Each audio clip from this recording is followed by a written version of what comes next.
One other area of dentistry that I have become well known for is my ability to detect and clean out jawbone infections. Jawbone infection, actually 100 years ago or more now, J.V. Black, the father of dentistry, was curious. Why did you have infections in the jawbone that didn't show any signs of redness or swelling or pus or what you would normally, but they were cavities in the bone. So there was a term called cavitation, stemming from his findings. Well, these jawbone infections in the wisdom teeth area are there 100% of the time. In other words, the wisdom tooth was extracted and the bone didn't heal. Once again, nutrition, they weren't in a proper place to heal. They used Novocaine that cut off the blood supply, gave them steroids, which causes bone suppression, used local anesthetic, which causes bone suppression. All these things that didn't allow us to heal, you're left over with this foci of infection. And cleaning those infections out, huge health benefits have happened.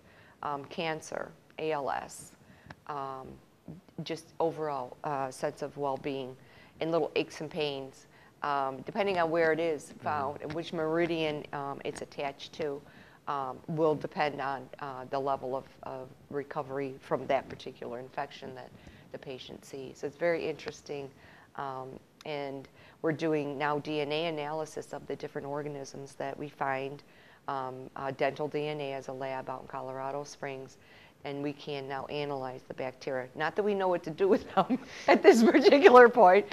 We do know that some are what antibiotics we can use versus a different antibiotic. And but anyway, that's where we're going with the jawbone infections. And and once again, that's a palpation. The doctor can just palpate that.